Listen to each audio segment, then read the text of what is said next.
Pencari suaka Afghanistan mendirikan tenda di kantor UNHCR Jakarta. Mereka terus meminta lembaga pengungsi PBB itu untuk segera memindahkan mereka ke pemukiman permanen di negara ketiga.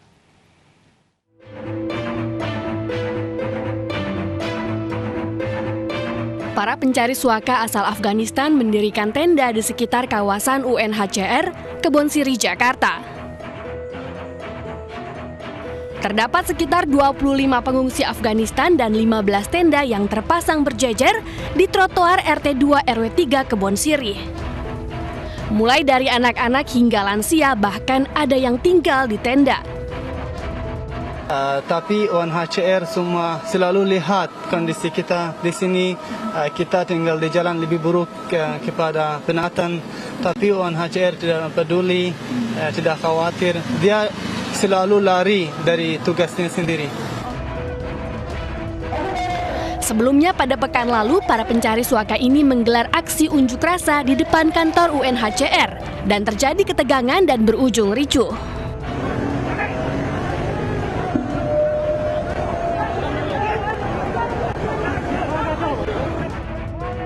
Mereka menuntut kejelasan nasib di Indonesia untuk bisa dipindahkan ke pemukiman permanen di negara ketiga sebagai pengungsi.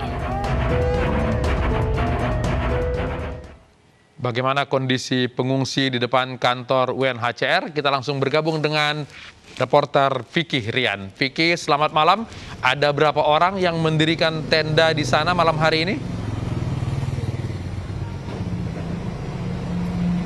Ya, selamat malam Latif dan juga pemirsa. Memang betul hingga malam ini sejumlah pengungsi ini masih bertahan di sekitar kawasan kantor UNHCR Kebon Sirih, Jakarta. Kami menghitung tadi ada sekitar 15 hingga 16 tenda yang didirikan di sepanjang jalan RT 2 RW 3 Kelurahan Kebon Sirih. Kami melihat ukuran tendanya memang berbeda-beda, ada yang kapasitas 2 orang, bahkan ada yang kapasitas cukup besar hingga menampung 4 hingga 5 orang. Kami perkirakan ada sekitar 25 orang yang memang malam ini masih bertahan di sekitar kawasan kantor UNHCR Jakarta. Sementara untuk aktivitas mereka di malam hari ini memang kami melihat sudah cukup banyak dari mereka yang kini tengah beristirahat, namun ada sebagian dari para pencari suaka asal Afghanistan ini yang memang masih berkumpul, saling berdiskusi atau berbincang mengenai nasib mereka di Indonesia. Latif. Kami melihat di sana ada lansia dan juga anak-anak. Bagaimana mereka bertahan hidup terkait dengan toilet dan juga kebutuhan makan? Ya, memang betul di sini ada lansia dan juga anak-anak, namun memang mayoritas para pencari suaka yang ada di sini memang berusia masih cukup muda, ada yang sekitar 30 kami perkirakan bahkan 40-an tahun.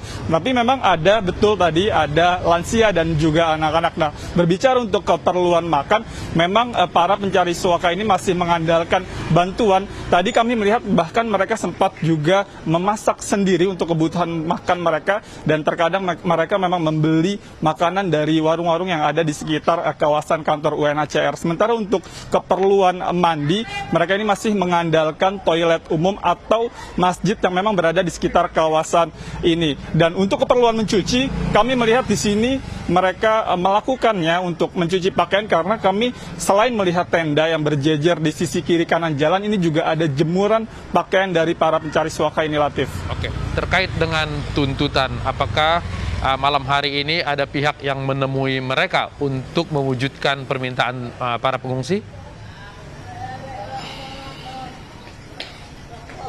Ya, sejauh pemantauan kami memang tidak ada pihak terkait yang menemui mereka untuk memenuhi tuntutan para pencari suaka asal Afghanistan ini untuk segera dipindahkan ke negara ketiga seperti Australia misalnya. Dan mereka ini memang akan masih terus bertahan hingga mendapat kejelasan baik dari pemerintah Indonesia maupun UNHCR ataupun IOM yang nantinya ini mereka menuntut dipindahkan ke pemukiman permanen di negara ketiga. Latif. Baik. Vicky Rian, terima kasih sudah bergabung di iNews Prime. Selamat malam.